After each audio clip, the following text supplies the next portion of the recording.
Dólar e ano semanal. Este vídeo não é nenhuma recomendação de investimento, mas sim a partilha de um breve estudo técnico e fundamental com vista ao nosso lema, que é formar e informar. Ora, muito boa tarde, bem-vindos a mais um comentário do dólar e ano semanal.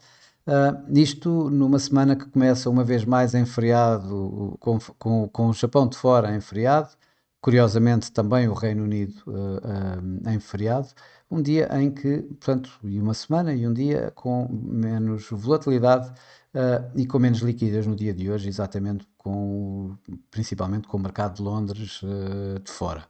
Um, o dólar iene na semana passada acabou por registrar fortes perdas. Nós começámos na altura apenas com este primeiro. Uh, Já agora vou retirar aqui assim esta primeira vela que vai quase até à média móvel dos 21 dias e do máximo nos 160, ligeiramente acima dos 160, naquilo que na altura dissemos que poderia ser uma intervenção cambial e continuamos agora a dizer que poderá ter sido uma intervenção cambial na medida em que nada foi confirmado pelas autoridades nipónicas. De facto, durante essa semana continuou a haver mais aquilo que parece a toda a gente uma intervenção cambial. Isso foi feito na quarta-feira após a reserva, a decisão de taxas por parte da Reserva Federal. Mais uma vez a intervenção foi feita, digamos, numa hora com o mercado menos líquido. Se no primeiro dia ela tinha sido feita com os mercados europeus ainda de fora, ou seja, ainda sem estarem, sem abrirem, no mercado asiático, onde o Japão se encontrava de fora e, portanto, o negociar aqui ienes e a começar a comprar ienes em força acabaria por levar a uma alavancagem desse mesmo movimento, como vimos. Também mais tarde, numa quarta-feira, em que pela própria posição do Banco Central norte-americano, um pouco mais dovish do que o esperado, e numa altura, num feriado de 1 de maio, em que entraram no mercado depois das nossas 21 horas, depois do Wall Street estar fechado, o movimento também foi bastante mais rápido e bastante mais acelerado, por assim dizer. Obviamente que durante toda a semana, independentemente de ter havido a intervenção, porque tudo dá a indicação que sim, que foi mesmo intervenção, as autoridades japonesas ainda tiveram a sorte pelo lado deles digamos, o mercado norte-americano, tanto em termos de dados económicos como da Reserva Federal, ter, digamos, desvalorizado bastante o dólar.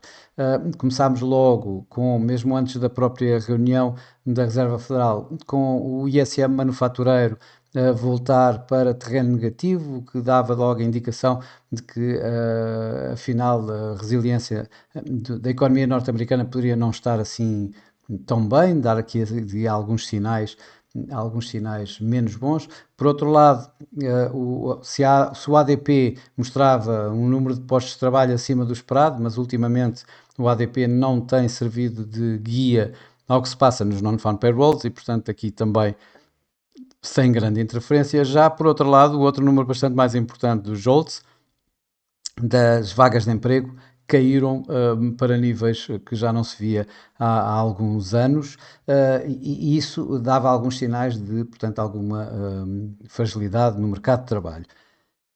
A Reserva Federal sai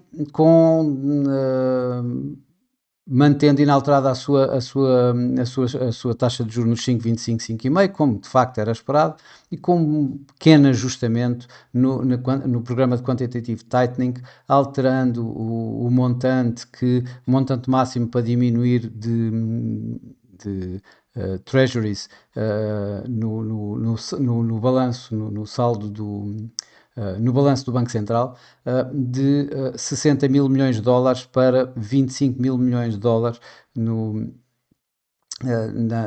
nessa tal redução do balanço, ou seja, nesse tal programa de Quantitative Tightening. Ora, isso obviamente que deu logo de imediato colocou alguma alguma pressão em cima das yields obrigacionistas, levando o preço em si das obrigações a subir um pouco, e a retomar, digamos, a recuperar aquilo que tinham perdido, ou seja, as yields a recuarem dos máximos que tinham ultimamente atingido, os máximos do ano que tinham ultimamente atingido. Uh, em cima disso, tivemos ainda a conferência de imprensa com Jerome Powell um pouco menos hawkish do que o esperado. Ele não disse nada de especial. Não foi que ele tivesse um discurso hawkish, porque não teve. Agora, dovish, quero dizer, porque não teve. Mas aquele discurso que ele teve, por exemplo, a meados de abril, nas Spring Meetings do FMI, esse sim dava um toque bastante mais hawkish, digamos, às suas palavras, dizendo que o Fed estava a perder a confiança, ou tinha perdido a confiança de que chegassem à meta da inflação em tempo útil, ou seja, em tempo ainda este ano, e portanto estavam levando, digamos, as expectativas de cortes de taxa de juros ainda mais para baixo. O mercado passou, na altura, o mercado passou a dar probabilidade de apenas um corte de taxa de juros para este ano, e esse corte de taxa de juros lá para dezembro. Ora, as palavras que ele teve desta vez não foram nesse sentido, foram mais de que estava convencido de facto que bastava que o nível restritivo de taxas de juros atual chegue para levar a inflação para a meta do Banco Central, da Reserva Federal, portanto, descartou a hipótese de uma subida de taxas para já. Todo este sentimento que ele passou, toda esta comunicação, foi uma comunicação bastante mais dovish. E isso levou de imediato a que os mercados adiantassem para novembro uma possibilidade do corte de taxa de juros em lugar de dezembro, e a darem mais a probabilidade de mais alguma coisa do que apenas um corte de taxas de juros até ao final do ano. Jerome Powell também, digamos, ligou bastante a possibilidade de cortes de taxa de juros, mesmo com uma inflação relativamente mais alta, desde que começa a haver sinais de que o mercado de trabalho norte-americano começa a ficar a arrefecer e começa a cair. E isto, portanto, acabou por dar mais ênfase aos dados do mercado de trabalho. Dados do mercado de trabalho esses que acabaram por sair na sexta-feira, em conjunto o ISM de serviços também voltou a cair, também voltou para terreno de contração, o que já não fazia há mais de um ano. Isso, em conjunto com os dados do mercado de trabalho, o que é que apresentaram? Apresentaram os non-farm payrolls em mínimos de mais de 6 meses, desculpem, com 175 mil novos postos de trabalho. A taxa de desemprego a voltar a subir dos 3,8 para 3,9. No mês passado tinham caído de 3,9 para 3,8. O ritmo de aumento do salário médio hora caiu para 0,2%, o que também em mínimos de 2, 3 anos. Portanto, tudo isto deu mais indicações relativamente, ou melhor, aos mercados, relativamente àquilo que o Jerome Powell tinha acabado de dizer sobre o corte de taxa de juros, e de imediato os mercados começaram então a mostrar uma probabilidade de um corte de taxa de juro em setembro, e até ao final do ano com 50 pontos de corte de taxa de juros contra os 25 que ainda no princípio da semana estavam a descontar. Ora, tudo isso acabou por ser bastante benéfico para o iene, ou para as autoridades nipónicas, que viram o dólar iene, obviamente, a continuar a cair. Eu agora vou colocar aqui assim agora o resto das análises, e passo aqui assim para o gráfico, por exemplo, para o gráfico semanal.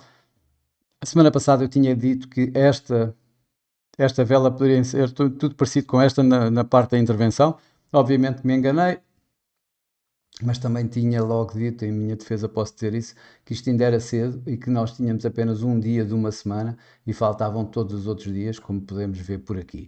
De facto, o que aconteceu foi que esta vela não tem mesmo nada parecido com a anterior de setembro de 2000, setembro, outubro de 2022, quando houve outra intervenção, mas o padrão poderá eventualmente continuar a ser o mesmo. E há aqui uma situação que eu quero, antes de continuarmos e antes de voltar, inclusive, para as projeções da semana relativamente no gráfico diário, este gráfico semanal, é mais interessante nós vermos isto. E isto que é, mais uma vez, são as yields obrigacionistas.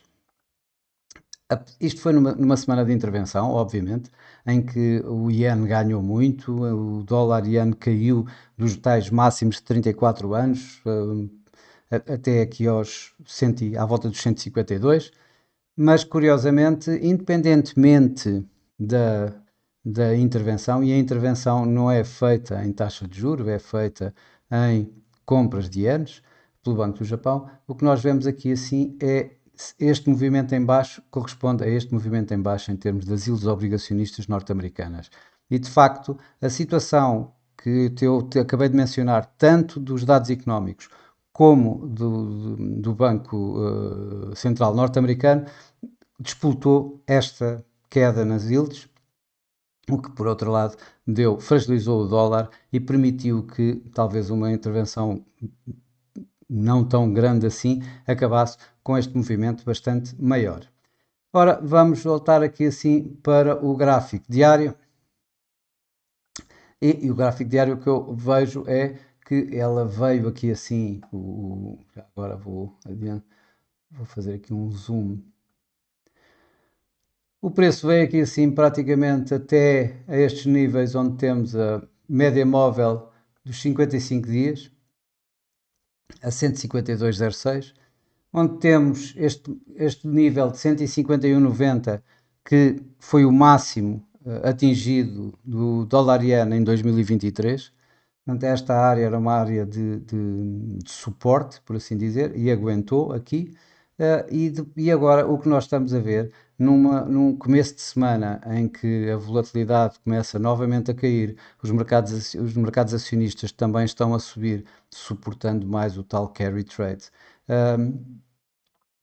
Numa semana onde não vai haver praticamente dados económicos de primeira linha, nem nos Estados Unidos, nem no Japão, nem grandes eventos de risco agendados que façam aumentar a volatilidade, poderemos assistir exatamente a este movimento em que vamos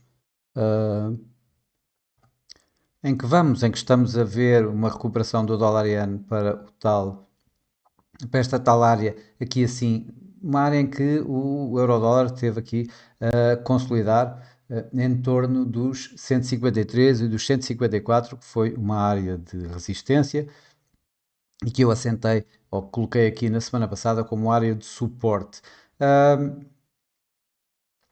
Neste, o preço está a chegar exatamente a esses níveis, aliás, estamos aqui nos 153,95, os tais 154. Portanto, aqui os tais, toda esta área poderá ser uma área agora de resistência. Eu creio que poderá mesmo vir novamente a ser testado. Os tais 155, aqui assim acima, já agora só certificarmos, estamos aqui nos 155 e de facto esta linha aqui assim indica aproximadamente os 155, aliás ligeiramente acima da tal média móvel 21 dias que temos aqui assim a 154,80, portanto neste momento é a área de mais resistência, ou a linha de resistência com a área ir um pouco mais acima nos 155, e o suporte, obviamente, a ver aqui assim aos mínimos feitos, ao tal mínimo feito da semana passada, aqui em torno dos tais 152. Portanto, eu irei colocar para já, antes de mais, esta caixa de preço aqui nesta área, é, isto é apenas a minha opinião, não é nenhuma recomendação de investimento, em que eu acredito que o dólar iene possa voltar agora aqui a consolidar esta área. Isto vai tudo depender muito também de muitos discursos que vamos ter esta semana, que poderão ter por parte de membros da Reserva Federal dos Estados Unidos, que poderão, digamos, impulsionar novamente as yields um pouco acima, na medida que o recuo foi bastante grande das yields obrigacionistas, como nós vimos, tanto em números económicos, como dados económicos, como na percepção dos mercados das palavras de Powell. Portanto, essas palavras poderão ser, digamos, agora aqui um pouco diluídas, esse sentimento diluído com outros membros mais hawkish do mercado do FOMC, que como nós já reparámos anteriormente, eles estão lá e existem, e que poderá dar então aqui assim algum suporte ao dólar, e dessa forma, também como não há muito no iene, o dólar iene acabará por andar aqui. Eu não acredito que o Banco do Japão, ou que as autoridades nipónicas vão atrás deste movimento desde que isto não ultrapasse aqui esta área. Portanto, não acredito, mesmo que ele chegue aos 155, que vá haver uma intervenção por parte do Banco do Japão. Sim, eu acredito que acima dos 155, ou seja, né, toda esta área acima, passa a ser, digamos, uma zona de alerta de que o mercado esteja novamente à espera de uma nova intervenção, principalmente se houver um movimento muito forte, muito rápido.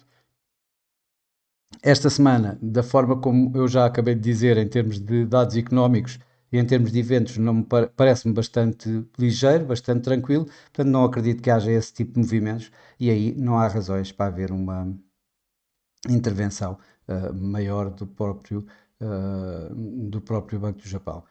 Nova intervenção e queda destes 152. Temos aqui assim, não é isto, é antes isto. A média móvel dos 200 dias, neste momento a 149, desculpem, a 149, como a próxima referência em baixo do dólar iene. Acima, claro que uma alteração disto, novamente os tais 158, 160, aquela zona e a tal linha vermelha nos 160, como já vimos, creio que também dificilmente esta semana poderá ser atingido. Portanto, eu continuo a dizer que esta semana poderemos ter o euro-dólar entre os tais 150, o euro-dólar, disparate, o dólar-iene entre os tais 152 e os 155, com uma volatilidade um pouco mais baixa do que assistimos. Mas, atenção, com o Banco do Japão a intervir, em princípio, tudo pode acontecer e a volatilidade poderá voltar novamente a aumentar e então aí temos outra vez a tal situação que eu estou a falar, os tais 158, 160 ou os 149 na média móvel de 200 dias e ligeiramente abaixo da nuvem de Ishimoku diária. Bom, para já é tudo, desejo a todos uma boa semana, bons negócios e para a semana cá estarei para mais um comentário do dólar yen semanal. Até lá!